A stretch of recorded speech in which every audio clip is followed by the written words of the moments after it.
The current war of Israel-Palestine has sparked all sorts of questions about the United Nations, particularly the role of the Security Council, the General Assembly and the Secretary General. Recently many people asked the same question: why UN can't stop the war in Ukraine while Russian invasion? The people of world had seen Iran war, Sri Lanka war in their lifespan. But United Nations did not stop any war, even UN try its best. I hope you will get answer in this video. Can a war be halted by the Security Council? The functions and powers of the Security Council are set out in the UN Charter, the organization's founding document. It was signed on the 26th of June 1945, in San Francisco, at the conclusion of the United Nations Conference on International Organizations, and came into force on the 24th of October 1945. The Security Council, made up of 15 members, 5 permanent seats belong to China, France, Russian Federation, the United Kingdom and the United States, with 10 non-permanent seats that rotate by election among other UN member countries, is the body that was granted the primary responsibility for the maintenance of international peace and security. It takes the lead in determining the existence of a threat to the peace, breach of the peace or an act of aggression. What you might not know is that before 1965, the Security Council was composed of 11 members, 6 of which were non-permanent. The expansion to 15 members occurred after the amendment of Article 23(1) of the Charter through the adoption of a UN General Assembly resolution. Although there are still some 60 UN member states that have never sat on the Security Council, all members of the UN, however, agree under Article 25 of the Charter to accept and carry out decisions adopted by the Council. In other words, actions taken by the Council are binding on all UN member countries. When dealing with crises, the Council, guided by the UN Charter, the Security Council can take several steps. Acting under Chapter 6 of the Charter, the Council can call upon parties to a dispute to settle it by peaceful means and recommend methods of adjustment or terms of settlement.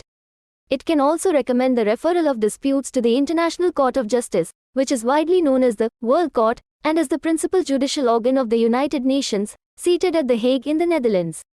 In some cases, the Security Council may act under Chapter 7 of the Charter and resort to imposing sanctions, or can even authorize, as a last resort, when peaceful means of settling a dispute are exhausted, the use of force, by member states, coalitions of member states or unauthorized peace operations to maintain or restore international peace and security.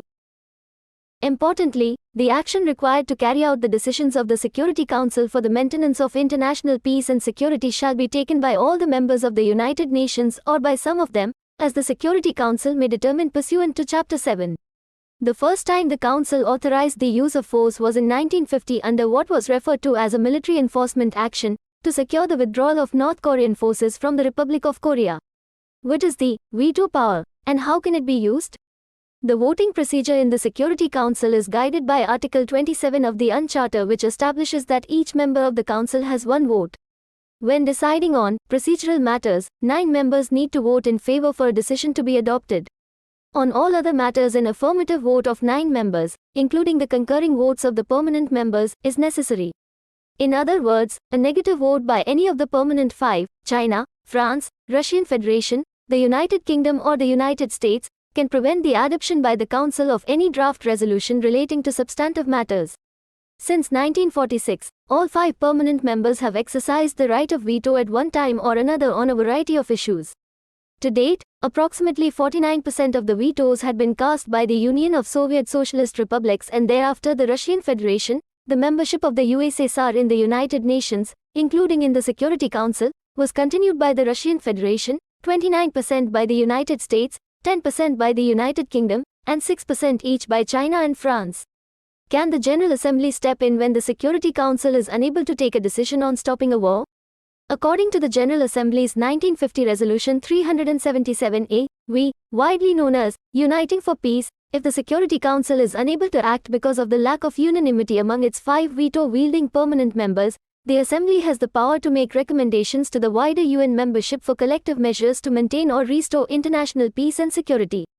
For instance, most frequently, the Security Council determines when and where a UN peace operation should be deployed, but historically, when the Council has been unable to take a decision, the General Assembly has done so.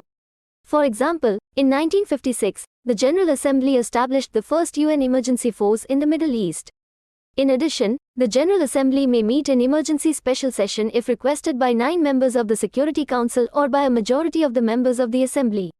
To date, the General Assembly has held 11 emergency special sessions, 8 of which have been requested by the Security Council. Most recently, on the 27th of February 2022, the Security Council, taking into account that the lack of unanimity of its permanent members had prevented it from exercising its primary responsibility for the maintenance of international peace and security, decided to call an emergency special session of the General Assembly in its Resolution 2623, 2022.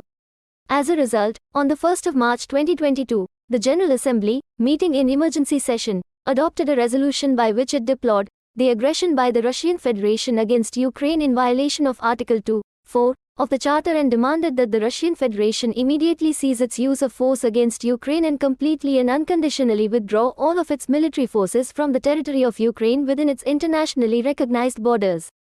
However, unlike Security Council resolutions, General Assembly resolutions are non-binding, meaning that countries are not obligated to implement them. Can a country's membership in the UN be revoked? Article 6 of the Charter as follows: a member of the United Nations which has persistently violated the principles contained in the present Charter may be expelled from the organization by the General Assembly upon the recommendation of the Security Council. This has never happened in the history of the United Nations. Article 5 provides for the suspension of a member state, a member of the United Nations against which preventive or enforcement action has been taken by the Security Council may be suspended from the exercise of the rights and privileges of membership by the General Assembly upon the recommendation of the Security Council. The exercise of these rights and privileges may be restored by the Security Council. The suspension or expulsion of a member state from the organization is effected by the General Assembly upon the recommendation of the Council. Such a recommendation requires the concurring vote of the Security Council's permanent members. Unless they agree to their own expulsion or suspension, permanent council members can only be removed through an amendment of the UN Charter, as set out in Chapter 18. The UN has, however, taken steps against certain countries to end major injustices. One example is the case of South Africa and the world body's contribution to the global struggle against apartheid, by drawing world attention to the inhumanity of the system, legitimizing popular resistance, promoting anti-apartheid actions by governmental and non-governmental organizations, instituting an arms embargo, and supporting an oil embargo and boycotts of apartheid in many fields. Along the road to ending apartheid, the Security Council, in 1963, instituted a voluntary arms embargo against South Africa, and the General Assembly refused to accept the country's credentials from 1970 to 1974.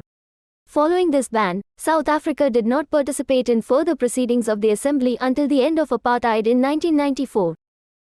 What are the Secretary General's good offices? The role of the Secretary General as an important peacemaking actor has evolved through extensive practice. The range of activities carried out by the Secretary General has included good offices, mediation, facilitation, dialogue processes and even arbitration. One of the most vital roles played by the Secretary General is the use of his, thus far in the organization's 75-year history, all 9 Secretaries General have been men, good offices, steps taken publicly and in private, drawing upon their independence, impartiality and integrity, and the power of quiet diplomacy, to prevent international disputes from arising, escalating or spreading. In practice, this means a UN chief can use his authority, legitimacy and the diplomatic expertise of his senior team to meet with heads of state and other officials and negotiate an end to disputes between parties in conflict. Secretary General Antonio Guterres invoked the use of his good offices and asked Under Secretary General Martin Griffiths, the UN Emergency Relief Coordinator, to explore the possibility of a humanitarian ceasefire with Russia and Ukraine, and other countries seeking to find a peaceful solution to the war.